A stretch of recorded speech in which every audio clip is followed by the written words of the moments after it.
Okay. അപ്പൊ നമ്മൾ കഴിഞ്ഞ ക്ലാസ്സിൽ പറഞ്ഞത് ഒരു പിടി ഉപ്പും ഒരു സാമ്രാജ്യവും എന്ന 5ാമത്തെ പാഠമായിരുന്നു അല്ലേ? അല്ലേ? കുറച്ച് 2 പാരഗ്രാഫ് നമ്മൾ എടുത്തു അല്ലേ? 22ാമത്തെ പേജ്.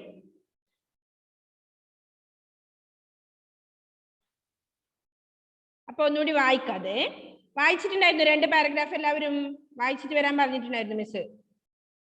ഓക്കെ, വായിച്ചു അല്ലേ? കച്ചവടത്തിന് വന്ന ഇംഗ്ലീഷുകാർ ഇന്ത്യയുടെ ഭരണാധികാരികളായി മാറിയതു മുതൽ ഇന്ത്യക്കാരെ പല വിധത്തിൽ ദ്രോഹിക്കുവാൻ തുടങ്ങി. ഇവിടുത്തെ പരമ്പരാഗത ഗ്രാമ വ്യവസായങ്ങളെയും തൊഴിലുകളെയും അവർ നിർവീര്യമാക്കി. ഇംഗ്ലണ്ടിലുണ്ടാക്കിയ സാധനങ്ങൾ വൻ വിലയ്ക്ക് ഇവിടെ കൊണ്ടുവന്ന് വിൽക്കുകയും ചെയ്തു. സാമ്പത്തികമായി ഇന്ത്യക്കാർ തകർന്നു. ജനങ്ങളിൽ നിന്ന് വൻ നികുതി പിരിച്ചു. കൃഷിക്കാരിൽ നിന്ന് 20% ഭൂനികുതിയും 30% ഉപ്പ് നികുതിയും വസൂലാക്കി. ഇതിനെതിരെ പ്രതിഷേധിച്ച ദേശീയ നേതാക്കളെ മർദ്ദനമുറകൾ കൊണ്ടാണ് ഭരണകൂടം നേരിട്ടത്. ഓക്കെ, അതിലുള്ള അർത്ഥം നമ്മൾ പറഞ്ഞ നിർവീര്യമാക്കുക, ഇല്ലാതാക്കുക പറഞ്ഞു, ശക്തി ഇല്ലാതാക്കുക. നെക്സ്റ്റ് ഏത്? വസൂലാക്കി. വസൂലാക്കുക എന്താ അർത്ഥം? ഈടാക്കുക അല്ലെ? അടുത്ത പാരഗ്രാഫ്. ഗാന്ധിജി, നെഹ്റു, പട്ടേൽ മുതലായവരുടെ നേതൃത്വത്തിൽ ജനങ്ങൾ സംഘടിത ശക്തിയായി മുന്നേറി. ബ്രിട്ടീഷുകാർ ഇന്ത്യ വിടുക, പൂർണ്ണ സ്വരാജ് അനുവദിക്കുക തുടങ്ങിയ മുദ്രാവാക്യങ്ങൾ നാടെങ്ങും മുഴങ്ങിക്കേട്ടു. ആയിടെ വൈസ്രോയ്ക്ക് എഴുതിയ കത്തിൽ ഗാന്ധിജി ഇങ്ങനെ വ്യക്തമാക്കി: താങ്കളുടെ പ്രതിമാസ ശമ്പളം 21,000 രൂപയാണ്, അതായത് ദിവസം 700 രൂപ. ഒരു ഇന്ത്യക്കാരന്റെ ശരാശരി ദിവസ വരുമാനം കേവലം 2 രൂപയും. ഇന്ത്യക്കാരെ കൊള്ളയടിക്കുന്ന ഈ രീതി അങ്ങ് ഉപേക്ഷിക്കണം അല്ലെ? അത് നമ്മൾ പറഞ്ഞു കഴിഞ്ഞാണ്. നെക്സ്റ്റ് പാരഗ്രാഫ് നോക്കിക്കോ. 11 ആവശ്യങ്ങളാണ് ഗാന്ധിജിയുടെ കത്തിൽ സൂചിപ്പിച്ചിരുന്നത്. അവയിലൊന്ന് ഉപ്പ് നികുതി പിൻവലിക്കുക എന്നതായിരുന്നു. 1930 മാർച്ച് 11 മുമ്പ് ആവശ്യങ്ങൾ അനുവദിച്ചില്ലെങ്കിൽ സമരം തുടങ്ങുമെന്നും അറിയിച്ചിരുന്നു. വൈസ്രോയി ഇതൊന്നും അനുവദിച്ചില്ല. അതിനാൽ ഇന്ത്യൻ നാഷണൽ കോൺഗ്രസിന്റെ നേതൃത്വത്തിൽ ഉപ്പ് നിയമം ലംഘിക്കുവാൻ തന്നെ തീരുമാനിച്ചു. 4 മലയാളികൾ ഉൾപ്പെടെ 78 പേരോടുകൂടി 1930 മാർച്ച് 12-ാം തീയതി അദ്ദേഹം സബർമതിയിൽ നിന്ന് ദണ്ഡി കടപ്പുറത്തേക്ക് യാത്ര തിരിച്ചു. സബർമതിയിൽ നിന്ന് 320 കിലോമീറ്റർ അകലെയാണ് ദണ്ഡി കടലോരം. 24 ദിവസം എടുത്തു അവിടെ എത്തിച്ചേരാൻ. വഴി നീളെ സമരഭടന്മാർക്ക് നാട്ടുകാരുടെ സ്വീകരണങ്ങൾ ലഭിച്ചു. ഗവൺമെന്റിനെ പുറത്താക്കാൻ ശ്രമിക്കുകയാണെന്നും ഈ സമരത്തിൽ ഇന്ത്യക്കാരെല്ലാം പങ്കുചേരണമെന്നും ഗാന്ധിജി പ്രസ്താവന ഇറക്കി. ഉദ്യോഗസ്ഥന്മാർ ജോലി ബഹിഷ്കരിക്കുവാനും നിർദ്ദേശിച്ചു. ഗാന്ധിജിയുടെ പ്രസ്താവനയിൽ ഒന്നുകിൽ ഞാൻ ആവശ്യപ്പെട്ട കാര്യങ്ങൾ നേടി മടങ്ങിയെത്തും, അല്ലെങ്കിൽ എൻ്റെ മൃതദേഹം അറബിക്കടലിൽ ഒഴുകുന്നത് കാണാം എന്ന് എഴുതിയിരുന്നു അല്ലെ? എന്താ പറഞ്ഞതില്? 11 ആവശ്യങ്ങളാണ് ഗാന്ധിജിയുടെ കത്തില്, വൈസ്രോയിക്ക് എഴുതിയ കത്തില് സൂചിപ്പിച്ചിട്ടുണ്ട്. എത്ര ആവശ്യങ്ങളാണ്? 11 ആവശ്യങ്ങൾ. അവയിലൊന്ന് എന്താണ്? ഉപ്പ് നികുതി പിൻവലിക്കുക എന്നതായിരുന്നു അല്ലെ? ഉപ്പ് നികുതി പിൻവലിക്കുക. നമ്മുടെ ഒരു ക്വസ്റ്റ്യന്റെ ആൻസർ ആണ്. 11 ആവശ്യങ്ങളാണ് ഗാന്ധിജിയുടെ കത്തിൽ സൂചിപ്പിച്ചിരുന്നത്. അണ്ടർലൈൻ ചെയ്തോ. അവയിലൊന്ന് എന്താണ്? ഉപ്പ് നികുതി പിൻവലിക്കുക എന്നതായിരുന്നു. എപ്പോഴാണെന്ന് പറയുന്നുണ്ടെങ്കിൽ 1930 മാർച്ച് 11 മുമ്പ് ആവശ്യങ്ങൾ അനുവദിച്ചില്ലെങ്കിൽ സമരം തുടങ്ങുമെന്നും അറിയിച്ചിരുന്നു. വൈസ്രോയി ഇതൊന്നും അനുവദിച്ചില്ല. അതിനാൽ ഇന്ത്യൻ നാഷണൽ കോൺഗ്രസിന്റെ നേതൃത്വത്തിൽ ഉപ്പ് നിയമം ലംഘിക്കുവാൻ തന്നെ തീരുമാനിച്ചു അല്ലെ? ഉപ്പ് നിയമം ലംഘിക്കുവാൻ അവർ തീരുമാനിച്ചു. അതിനുവേണ്ടി എന്ത് ചെയ്തു? 4 മലയാളികൾ ഉൾപ്പെടെ 78 പേരോടുകൂടി എപ്പോഴാണെന്ന് അണ്ടർലൈൻ ചെയ്യണേ? 1930 മാർച്ച് 12-ാം തീയതി സബർമതിയിൽ നിന്നും ദണ്ഡി കടപ്പുറത്തേക്ക് യാത്ര തിരിച്ചു. 4 മലയാളികൾ അല്ലെ? ഗാന്ധിജി അടക്കം 4 പേര്. ഓക്കെ, 1930 മാർച്ച് 12-ാം തീയതിയാണ് അല്ലെ? എവിടുന്ന? സബർമതിയിൽ നിന്നും ദണ്ഡി കടപ്പുറത്തേക്ക്. അവിടത്തേക്കുള്ള ദൂരം പറഞ്ഞിട്ടുണ്ടായിരുന്നു. എത്രയാ? 320 കിലോമീറ്റർ അകലെയാണ് ദണ്ഡി കടലോരം. 24 ദിവസം എടുത്തു അവിടത്തേക്ക് എത്തിച്ചേരാൻ. 24 ദിവസം എടുത്തു. വഴി നീളെ സമരഭടന്മാർക്ക് നാട്ടുകാരുടെ സ്വീകരണങ്ങൾ ലഭിച്ചു. ഗവൺമെന്റിനെ പുറത്താക്കാൻ ശ്രമിക്കുകയാണെന്നും ഈ സമരത്തിൽ ഇന്ത്യക്കാരെല്ലാം പങ്കുചേരണമെന്നും ഗാന്ധിജി പ്രസ്താവന ഇറക്കി. ഉദ്യോഗസ്ഥന്മാർ ജോലി ബഹിഷ്കരിക്കുവാനും നിർദ്ദേശിച്ചു. അങ്ങനെ അവർ ഉപ്പ് നിയമം ലംഘിച്ചു അല്ലെ? ഗാന്ധിജിയുടെ പ്രസ്താവനയെ ഒന്നുകിൽ ഞാൻ ആവശ്യപ്പെട്ട കാര്യങ്ങൾ നേടി മടങ്ങിയെത്തും, അല്ലെങ്കിൽ എന്താണ്? എൻ്റെ മൃതദേഹം അറബിക്കടലിൽ ഒഴുകുന്നത് കാണാമെന്ന് എഴുതിയിരുന്നു. അതായത് ഇതിനൊരു തീരുമാനമായിട്ടേ തിരിച്ചു വരൂ എന്നാണ് പറഞ്ഞത് അല്ലെ? അതിനുവേണ്ടി എന്ത് ചെയ്തു? ഗാന്ധിജിയും അനുചരന്മാരും, അനുചരന്മാർ എന്ന് പറഞ്ഞാൽ ആരാണ്? എന്താ അർത്ഥം അനുചരന്മാർ എന്ന് പറഞ്ഞ? അനുയായികൾ അല്ലേ? ഓക്കെ. ഗാന്ധിജിയും അനുചരന്മാരും ഏപ്രിൽ 6-ാം തീയതി കടൽ ജലത്തിൽ നിന്ന് ഉപ്പുണ്ടാക്കി നിയമം ലംഘിച്ചു. ഉപ്പ് വിറ്റ് കിട്ടിയ 1600 രൂപ അദ്ദേഹം പാവങ്ങൾക്ക് വിതരണം ചെയ്തു. ഇന്ത്യയിൽ എല്ലായിടത്തും ഈ മാതൃകയുള്ള സമരം തുടരാൻ ഗാന്ധിജി ആഹ്വാനം ചെയ്തതോടെ വൈസ്രോയിക്ക് കലിയിളകി അല്ലേ? എല്ലായിടത്തും ഇങ്ങനെ പ്രതിഷേധ സമരങ്ങൾ വരാൻ തുടങ്ങിയതിനു ശേഷം എന്ത് ചെയ്തു? വൈസ്രോയിക്ക് എന്ത് ചെയ്തു? ദേഷ്യം തുടങ്ങി അല്ലേ? കലിയിളകി. മെയ് 5-ാം തീയതി ഗാന്ധിജിയെ അറസ്റ്റ് ചെയ്തു. അങ്ങനെ അതിന് നേതൃത്വം വഹിച്ച ഗാന്ധിജി എന്ത് ചെയ്തു? മെയ് 5-ാം തീയതി അറസ്റ്റ് ചെയ്തു അല്ലെ? പ്രതിഷേധ സമരങ്ങള് നാടെങ്ങും അലയിളകാൻ തുടങ്ങി. അതുകൊണ്ട് തന്നെ എന്ത് ചെയ്തു? ഗാന്ധിജി നേതൃത്വം വഹിച്ച ആളെ എന്ത് ചെയ്തു? അറസ്റ്റ് ചെയ്തു. അദ്ദേഹം പ്രസിദ്ധം ചെയ്തിരുന്ന യങ് ഇന്ത്യ എന്ന പത്രം നിരോധിച്ചു. അതടിച്ചിരുന്ന നവജീവൻ പ്രസ് അടച്ചുപൂട്ടി. എന്തിനാ? അല്ലെങ്കിൽ അതിൽ കൂടി എല്ലാവരും വായിച്ചറിയാൻ തുടങ്ങും അല്ലെ? അതുകൊണ്ട് തന്നെ അത് നവജീവൻ പ്രസ് അടച്ചുപൂട്ടി. സത്യാഗ്രഹത്തിന്റെ ആരംഭത്തിൽ തന്നെ സർദാർ പട്ടേലിനെ അറസ്റ്റ് ചെയ്തിരുന്നു. അദ്ദേഹത്തെ ജയിലിൽ അടച്ചപ്പോൾ അനുയായികളായി 75,000 പേർ രംഗത്ത് വന്നു. അങ്ങനെ എന്തായി? പിന്നെന്താ പറയുന്നത്? ഉപ്പ് സത്യാഗ്രഹത്തിന്റെ അലയടികൾ കേരളത്തിലും ഉണ്ടായി അല്ലേ? ഇതിന്റെ അലയടികൾ കേരളത്തിലും ഉണ്ടായി. 1930 ഏപ്രിൽ 13-ാം തീയതി കേരളത്തിൽ ആരാ നേതൃത്വം വഹിച്ചെന്നാ പറയുന്നത്? കെ കേളപ്പന്റെ നേതൃത്വത്തിൽ ഉപ്പ് നിയമം ലംഘിക്കാൻ ഒരു സന്നദ്ധ സംഘം കോഴിക്കോട്ട് നിന്നും പയ്യന്നൂരിലേക്ക് പുറപ്പെട്ടു. പയ്യന്നൂർ അറിയില്ലേ നിങ്ങൾക്ക്? ഓക്കെ, നമ്മുടെ അടുത്ത പ്രദേശമാണ് അല്ലേ? കോഴിക്കോട് നിന്നും പയ്യന്നൂരിലേക്ക് പുറപ്പെട്ടു. വഴി നീളെ സ്വീകരണം ഏറ്റുവാങ്ങി ഈ സംഘം 21-ാം തീയതി പയ്യന്നൂരിലെത്തി. പാലക്കാട്ട് നിന്നും TR കൃഷ്ണസ്വാമി അയ്യരുടെ നേതൃത്വത്തിൽ മറ്റൊരു സംഘവും പുറപ്പെട്ടു. യാത്രാമധ്യേ ഗാന്ധിജിയുടെ ഒരു കമ്പി സന്ദേശം കേളപ്പന് ലഭിച്ചു. എന്താണ് കമ്പി സന്ദേശം? നോക്കിയേ. കേളപ്പൻ ഒരു പറ്റം അനുയായികളോടുകൂടി പുറപ്പെട്ടിരിക്കുന്നു എന്നറിഞ്ഞത് സന്തോഷം. സംഭവങ്ങൾ അറിയിച്ചു കൊണ്ടിരിക്കണം എന്നായിരുന്നു ആ സന്ദേശം. ഓക്കെ, ഒന്നുകൂടി ഞാൻ ആ പാരഗ്രാഫ് വായിക്കാം. ഗാന്ധിജിയും അനുചരന്മാരും ഏപ്രിൽ 6-ാം തീയതി കടൽ ജലത്തിൽ നിന്ന് ഉപ്പുണ്ടാക്കി നിയമം ലംഘിച്ചു. ഉപ്പ് വിറ്റ് ലംഘിക്കുക പറഞ്ഞാൽ അറിയില്ലേ? ഓക്കെ, മറികടക്കുക, ലംഘിക്കുക, മറികടക്കുക. ഉപ്പ് വിറ്റ് കിട്ടിയ 1600 രൂപ അദ്ദേഹം പാവങ്ങൾക്ക് വിതരണം ചെയ്തു. ഇന്ത്യയിൽ എല്ലായിടത്തും ഈ മാതൃകയിലുള്ള സമരം തുടരാൻ ഗാന്ധിജി ആഹ്വാനം ചെയ്തതോടെ വൈസ്രോയിക്ക് കലിയിളകി. മെയ് 5-ാം തീയതി ഗാന്ധിജിയെ അറസ്റ്റ് ചെയ്തു. അങ്ങനെ അദ്ദേഹം പ്രസിദ്ധം ചെയ്തിരുന്ന യങ് ഇന്ത്യ എന്ന പത്രം, യങ് ഇന്ത്യ അണ്ടർലൈൻ ചെയ്യണേ, പത്രം നിരോധിച്ചു. അതടച്ചിരുന്ന നവജീവൻ പ്രസ് അടച്ചുപൂട്ടി. സത്യാഗ്രഹത്തിന്റെ ആരംഭത്തിൽ തന്നെ സർദാർ പട്ടേലിനെ അറസ്റ്റ് ചെയ്തിരുന്നു. അദ്ദേഹത്തെ ജയിലിലടച്ചപ്പോൾ അനുയായികളായി 75,000 പേര് രംഗത്ത് വന്നു അല്ലേ? ഓക്കെ, പ്രതിഷേധവുമായി കുറെ പേര് എത്താൻ തുടങ്ങി അല്ലേ? ഉപ്പ് സത്യാഗ്രഹത്തിന്റെ അലയടികൾ കേരളത്തിലും ഉണ്ടായി. 1930 ഏപ്രിൽ 13-ാം തീയതി കെ കേളപ്പന്റെ നേതൃത്വത്തിൽ ഉപ്പ് നിയമം ലംഘിക്കാൻ ഒരു സന്നദ്ധ സംഘം കോഴിക്കോട്ട് നിന്നും പയ്യന്നൂരിലേക്ക് പുറപ്പെട്ടു. വഴി നീളെ സ്വീകരണം ഏറ്റുവാങ്ങി ഈ സംഘം 21-ാം തീയതി പയ്യന്നൂരിലെത്തി. പാലക്കാട്ട് നിന്നും TR കൃഷ്ണസ്വാമി അയ്യരുടെ നേതൃത്വത്തിൽ മറ്റൊരു സംഘവും പുറപ്പെട്ടു. അപ്പൊ ആരൊക്കെയാണ് നേതൃത്വം വഹിച്ചത് നോക്കണേ? കെ കേളപ്പൻ, പിന്നെ TR കൃഷ്ണസ്വാമി അയ്യര് അല്ലേ പുറപ്പെട്ടു. യാത്രാമധ്യേ ഗാന്ധിജിയുടെ ഒരു കമ്പി സന്ദേശം കേളപ്പൻ ലഭിച്ചു. കമ്പി സന്ദേശത്തിലുള്ളത് അണ്ടർലൈൻ ചെയ്തു. കേളപ്പൻ ഒരു പറ്റം അനുയായികളോടുകൂടി പുറപ്പെട്ടിരിക്കുന്നു എന്നറിഞ്ഞതിൽ സന്തോഷം. സംഭവങ്ങൾ അറിയിച്ചു കൊണ്ടിരിക്കണം എന്നായിരുന്നു ആ സന്ദേശം. അടുത്ത് നോക്കിക്കോ. ദണ്ഡിയെ സംഭവിച്ചതുപോലെ കേരളത്തിലും ഉപ്പ് നിയമം ധീരമായി ലംഘിച്ചു. ദിവസങ്ങൾക്കകം ബ്രിട്ടൻ മർദ്ദനമുറകളും ആരംഭിച്ചു. കോഴിക്കോട്ട് കടപ്പുറത്ത് ഉപ്പ് നിയമം ലംഘിച്ചവരെ മർദ്ദിക്കുക മാത്രമല്ല, ഉപ്പ് കുറുക്കാൻ കൊണ്ടുവന്ന ചട്ടിയും ചിരട്ടയും കലവുമെല്ലാം തല്ലിപ്പൊട്ടിക്കുകയും ചെയ്തു.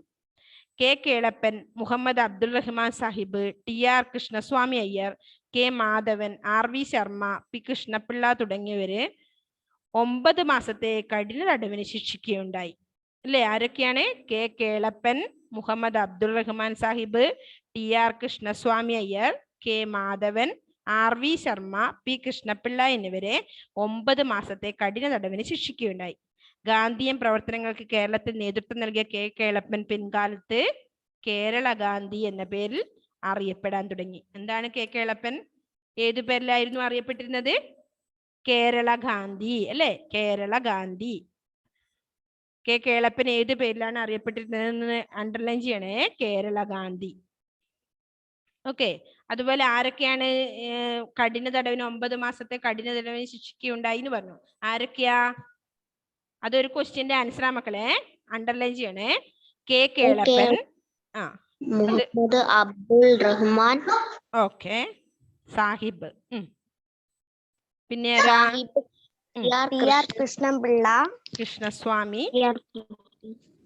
അയ്യർ, സ്വാമി അയ്യർ, കെ മാധവൻ, ആർവി ശർമ്മ, പ്രീ കൃഷ്ണപിള്ള. ഓക്കെ, നോട്ട് ചെയ്ത് വെച്ചോട്ടാ. പിന്നെ അടുത്ത എന്താ നമ്മൾ പറഞ്ഞത്? ഗാന്ധിയൻ പ്രവർത്തനങ്ങൾക്ക് കേരളത്തിൽ നേതൃത്വം നൽകിയ കേളപ്പനെ പിൻകാലത്ത് എന്ത് പേരിലാണ് അറിയപ്പെട്ടത്? കേരള ഗാന്ധി അല്ലേ? ഓക്കെ, കേരള ഗാന്ധി. ഓക്കെ. ഇനി അടുത്ത ലാസ്റ്റ് പാരഗ്രാഫ് ആണ്.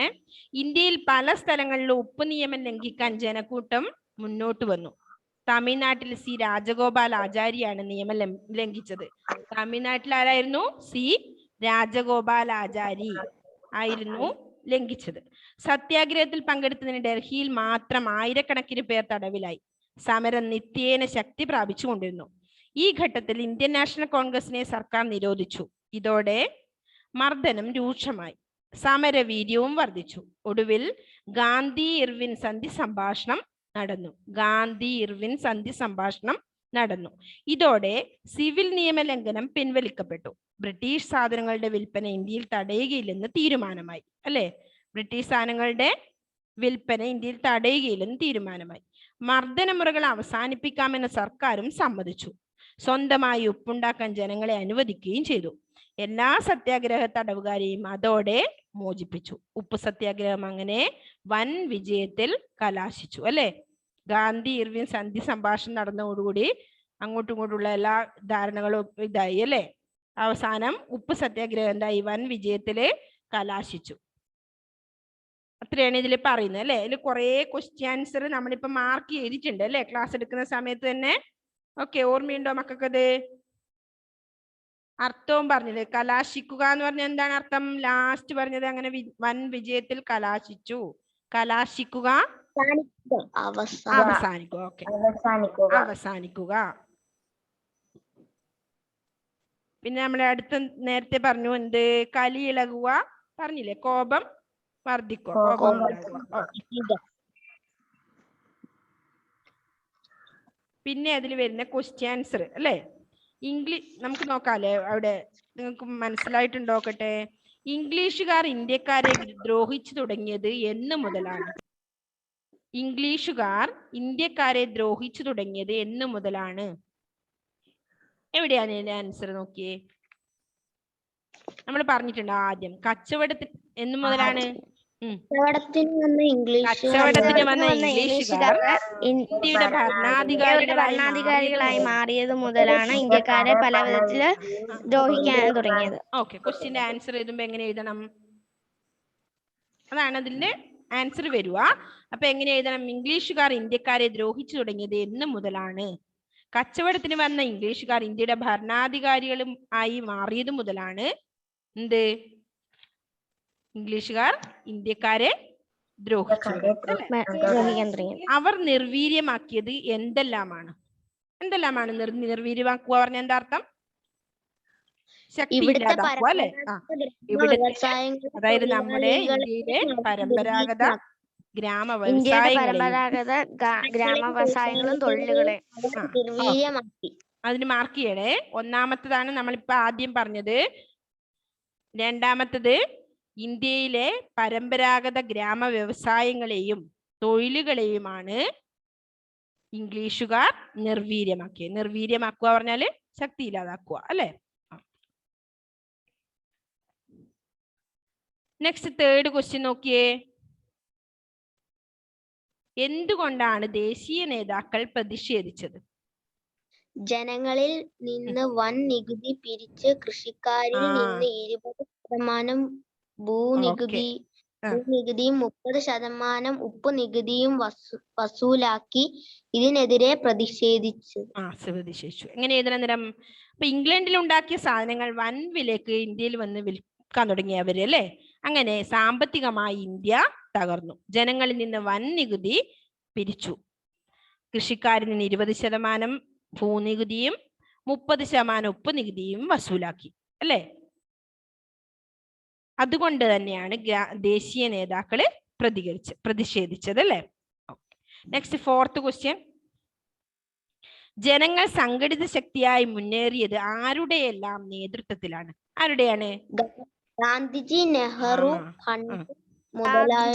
നെഹ്റു, പട്ടേൽ മുതലായവരുടെ. ഗാന്ധിജി, നെഹ്റു, പട്ടേൽ മുതലായവരുടെ നേതൃത്വത്തിലാണ് ജനങ്ങൾ സംഘടിത ശക്തിയായി മുന്നേറിയത് അല്ലേ? നെക്സ്റ്റ് 5th ക്വസ്റ്റ്യൻ വായിച്ചേ. ഗാന്ധിജി വൈസ്രോയിക്ക് എഴുതിയ കത്തിന്റെ ഉള്ളടക്കം എന്തായിരുന്നു? നമ്മള് എടുത്ത സമയത്ത് തന്നെ മാർക്ക് ചെയ്തല്ലേ? പറഞ്ഞോ. താങ്കളുടെ പ്രതിമാസ ശമ്പളം 21,000 രൂപയാണ്. അതായത് ദിവസം 700 രൂപ. ഈ ഒരു ഇന്ത്യക്കാരന്റെ ശരാശരി ദിവസ വരുമാനം കേവലം 2 രൂപയാണ്. ഇന്ത്യക്കാരെ കൊള്ളയടിക്കുന്ന ഈ രീതി അങ്ങ് ഉപേക്ഷിക്കണം. അതാണ്. അപ്പൊ 5 മാർക്ക് ചെയ്യണേ. താങ്കളുടെ പ്രതിമാസ ശമ്പളം 21,000 രൂപയാണ്. അതായത് ദിവസം 700 രൂപ. ഒരു ഇന്ത്യക്കാരന്റെ ശരാശരി ദിവസ വരുമാനം കേവലം 2 രൂപയും. ഇന്ത്യക്കാരെ കൊള്ളയടിക്കുന്ന ഈ രീതി അങ്ങ് ഉപേക്ഷിക്കണം അല്ലെ? ഇതായിരുന്നു ഗാന്ധിജിയുടെ കത്തിലെ ഉള്ളടക്കം.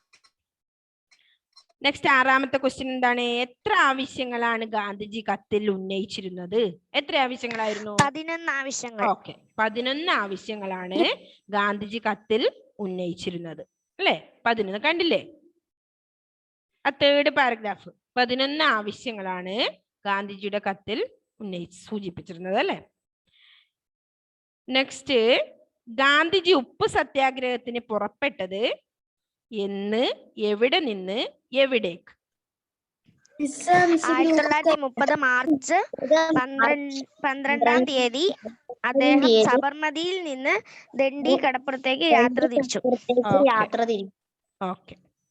അപ്പൊ എങ്ങനെയാ ഇതിന്റെ ആൻസർ? ഗാന്ധിജി ഉപ്പ് സത്യാഗ്രഹത്തിന് പുറപ്പെട്ടത് എന്നാണ്? 1930 മാർച്ച് 12-ാം തീയതി അല്ലെ? നെക്സ്റ്റ് എന്താ ചോദ്യം? എവിടെ നിന്നാണ്? സബർമതി ആശ്രമത്തിൽ നിന്ന്. എവിടേക്ക്?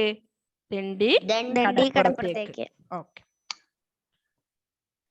നെക്സ്റ്റ്, ഗാന്ധിജി എന്ത് പ്രസ്താവനയാണ് ഇറക്കിയത്? അദ്ദേഹം ചെയ്തത് ഗവൺമെന്റിനെ എവിടുന്നാ തുടങ്ങണ്ടേ? പറഞ്ഞേ. ഗവൺമെന്റിനെ പുറത്താക്കാൻ ശ്രമിക്കുകയാണെന്നും ഈ സമരത്തിൽ ഇന്ത്യക്കാരെല്ലാം പങ്കുചേരണമെന്നുമാണ് ഗാന്ധിജി പ്രസ്താവന ഇറക്കിയത് അല്ലെ? അടുത്ത ക്വസ്റ്റ്യൻ എന്താ നോക്കിയേ. കേരളത്തിൽ ആരുടെ നേതൃത്വത്തിൽ എന്നാണ് ഉപ്പ് സത്യാഗ്രഹം ആരംഭിച്ചത്? കേരളത്തിൽ 1930 ഏപ്രിൽ 13-ാം തീയതി കേളപ്പന്റെ നേതൃത്വത്തിൽ ഉപ്പ് നിയമം ലംഘിക്കാൻ ഒരു കേളപ്പന്റെ നേതൃത്വത്തിൽ ആൻസർ എഴുതണം. കേളപ്പന്റെ നേതൃത്വത്തിൽ 1930 ഏപ്രിൽ 13-ാം തീയതിയാണ് അല്ലെ? ഇവിടെ കേരളത്തിൽ ഉപ്പ് സത്യാഗ്രഹം ആരംഭിച്ചത്. അപ്പൊ കേളപ്പന്റെ നേതൃത്വത്തിലാണ് 1930 ഏപ്രിൽ 13. നെക്സ്റ്റ് ക്വസ്റ്റ്യൻ എന്താണ്? കേരളത്തിൽ ഉപ്പ് സത്യാഗ്രഹത്തിൽ പങ്കെടുത്ത നേതാക്കന്മാർ ആരെല്ലാം? കേരളത്തിൽ ഉപ്പ് സത്യാഗ്രഹത്തിൽ പങ്കെടുത്ത നേതാക്കന്മാർ ആരെല്ലാണ്? TR കൃഷ്ണസ്വാമി അയ്യരുടെ നേതൃത്വത്തിൽ മറ്റൊരു സംഘവും പുറപ്പെട്ടിരുന്നു. 10ാമത്തെ ആരെങ്കിലും ഒരാൾ പറയാ ആൻസർ. 10ാമത്തെ മിസ് പറഞ്ഞിട്ടുണ്ട് മാർക്ക് ചെയ്യാൻ ആ സമയത്ത്. കെ കേളപ്പൻ, ആ K Kelappan, Muhammad Abdul Rahman Sahib, Rahman PR Sahib, Krishnaswami Iyer, K K Madhavan, RV Sharma, Madhavan, P Krishna Pillai എന്നിവരാണ് അല്ലെ.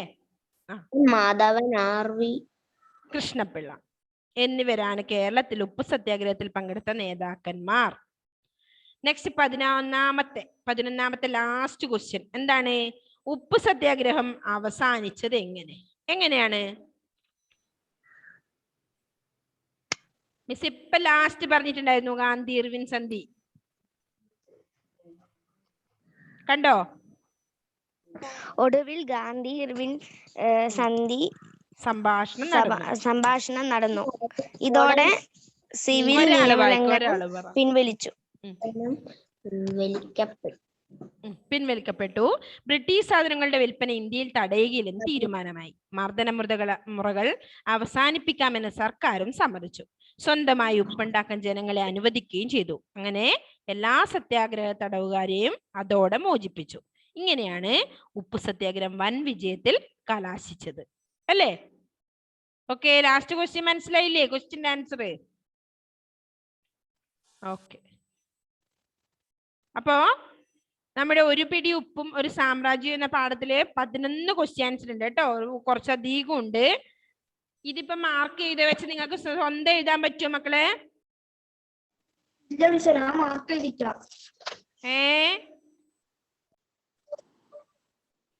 മാർക്ക് ചെയ്ത് നോക്കിയിട്ട് എഴുതാൻ പറ്റുമോ നോക്കാം. ഓക്കെ, അല്ലെങ്കിൽ നിങ്ങൾ ഇങ്ങനെ എഴുതുവോ? നല്ല വൃത്തി എഴുതാൻ പറ്റുന്ന ക്വസ്റ്റ്യൻസ് ആണ് നമ്മൾ പാഠം എടുക്കുന്ന സമയത്ത് തന്നെ മാർക്ക് ചെയ്ത് വന്നിട്ടില്ലേ? കുറച്ചങ്ങോട്ടും ഇങ്ങോട്ടും മാറ്റേണ്ടി വരും. അത്രേ ഉള്ളൂ.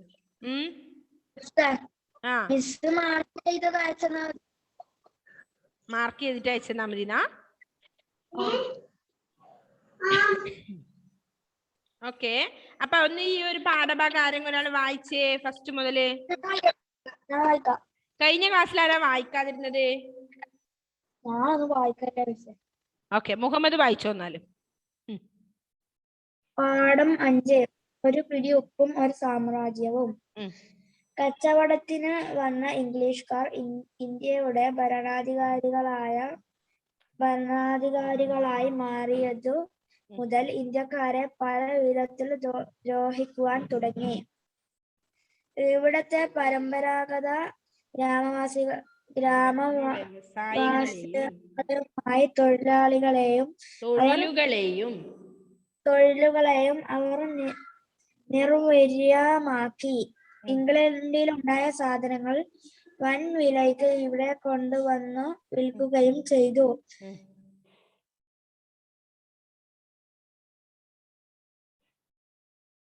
മുഹമ്മദ് നെറ്റ് പോയോ?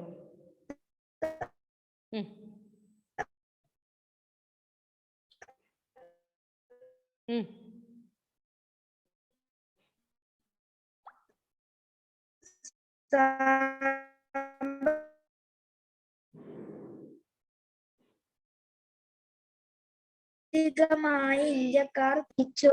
കൃഷിക്കാരെ കൊണ്ടാണ് ഭരണകൂടം നേരിട്ടത്.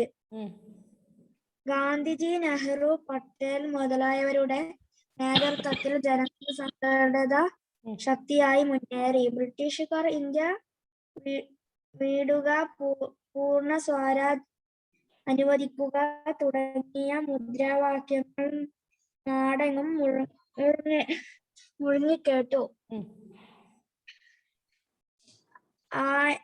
ആയിടെ വൈസ്രോയ്ക്കെഴുതിയ കത്തിൽ ഗാന്ധിജി ഇങ്ങനെ വ്യക്തമാക്കി: താങ്കളുടെ പ്രതിമാസ ശമ്പളം 21,000 രൂപയാണ്. അതായത് ദിവസം 700 രൂപ. ഒരു ഇന്ത്യക്കാരന്റെ ശരാശരി ദിവസ വരുമാനം കേവലം 2 രൂപയും. ഇന്ത്യക്കാരെ കൊള്ളയടിക്കുന്ന ഈ രീതി അങ്ങ് ഉപേക്ഷിക്കണം. 11 ആവശ്യങ്ങളാണ് ഗാന്ധിജിയുടെ കത്തിൽ സൂചിപ്പിച്ചിരുന്നത്. അവയിലൊന്ന് ഉപ്പ് നികുതി പിൻവലിക്കുക എന്നതായിരുന്നു. 1930 മാർച്ച് 11 മുമ്പ് ആവശ്യങ്ങൾ അനുവദിച്ചില്ലെങ്കിൽ സമരം തുടങ്ങുമെന്ന് അറിയിച്ചിരുന്നു. വൈസ്രോയി ഇതൊന്നും അനുവദിച്ചില്ല. അതിനാൽ ഇന്ത്യൻ നാഷണൽ കോൺഗ്രസിന്റെ നേതൃത്വത്തിൽ ഉപ്പ് നിയമം ലംഘിക്കുവാൻ തന്നെ തീരുമാനിച്ചു. 4 മലയാളികൾ ഉൾപ്പെട്ട 78 പേരുടെ കൂടി 1930 മാർച്ച് 12-ാം തീയതി അദ്ദേഹം സബർമതിയിൽ നിന്ന് ദണ്ഡി കടപ്പുറത്തേക്ക് യാത്ര തിരിച്ചു. സബർമതിയിൽ നിന്നും 120 കിലോമീറ്റർ അകലെയാണ് കടലോരം. 24 ദിവസമെടുത്തു അവിടെ എത്തിച്ചേരാൻ. വഴി നീളെ സമര ഭടന്മാർക്കും നാട്ടുകാരുടെ സ്വീകരണങ്ങൾ ലഭിച്ചു. ഗവൺമെന്റിനെ പുറത്താക്കാൻ ശ്രമിക്കുകയാണെന്നും ഈ സമരക്കാരെല്ലാം പങ്കുചേരണമെന്നും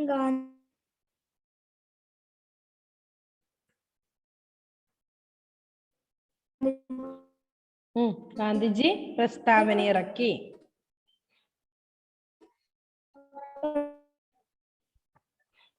പ്രസ്താവന ഉദ്യോഗസ്ഥർ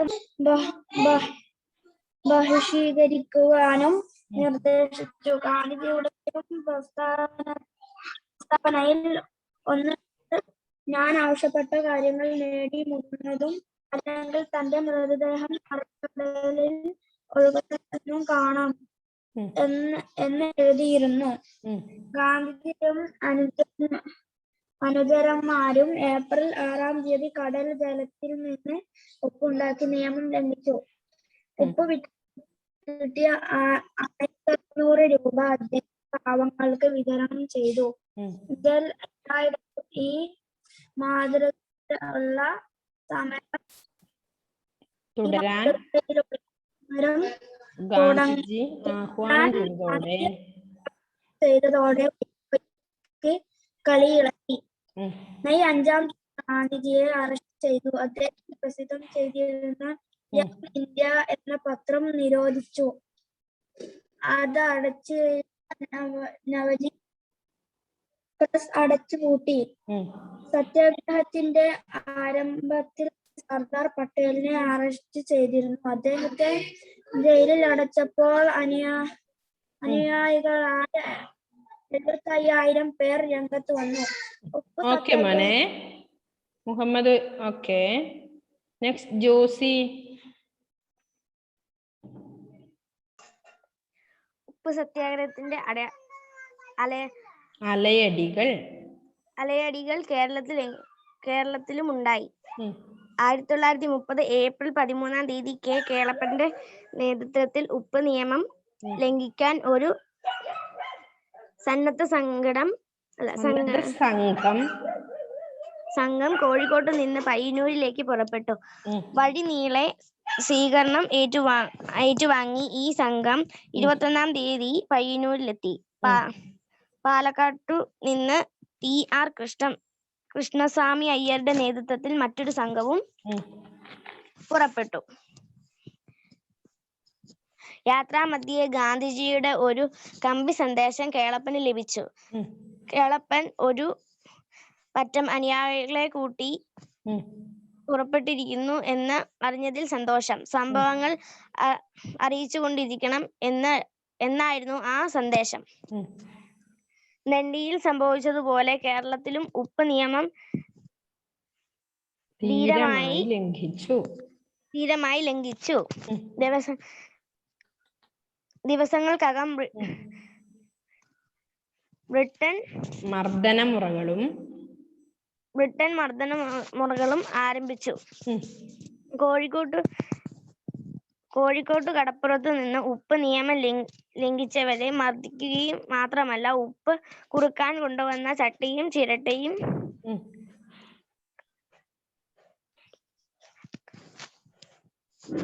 കലവും എല്ലാം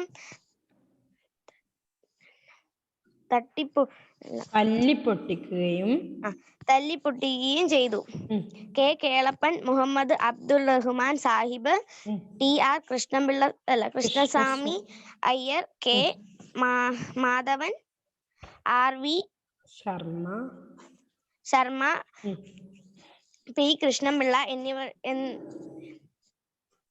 എന്നിവരെ 9 മാസത്തെ കഠിന തടവിന് ശിക്ഷിക്കുകയുണ്ടായി.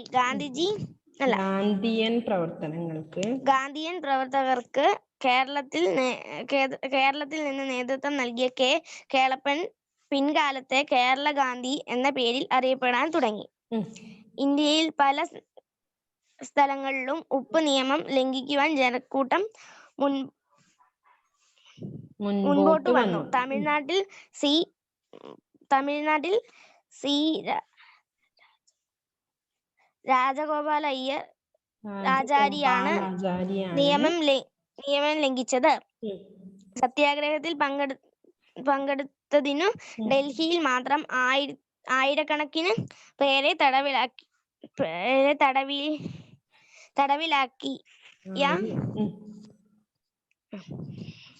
സമരം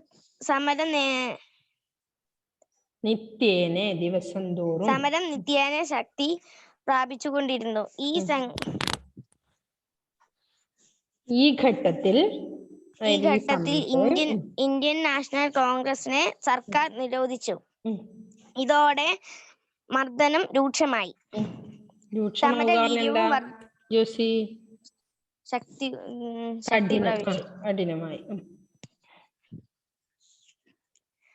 സമരവീര്യവും വർദ്ധിച്ചു. ഒടുവിൽ ഗാന്ധി ഇർവിൻ സംഭാഷണം നടന്നു. ഇതോടെ സിവിൽ നിയമ ലംഘനം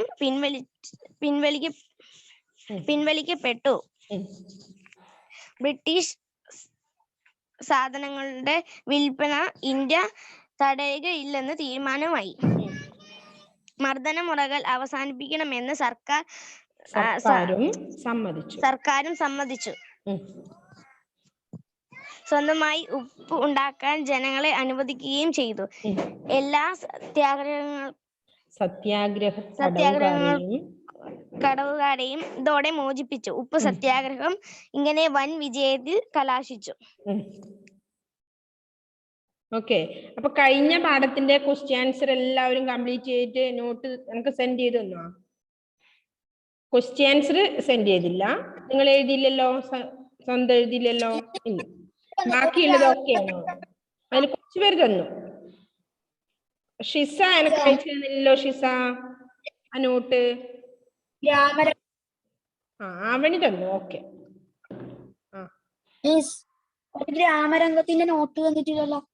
ഇല്ല, അതിന്റെ ക്വസ്റ്റ്യൻ ആൻസർ അല്ലേ. മറ്റ് ബാക്കി കാര്യങ്ങൾ നമ്മളെ നോട്ടിലേക്ക് എഴുതാൻ പറഞ്ഞില്ലേ?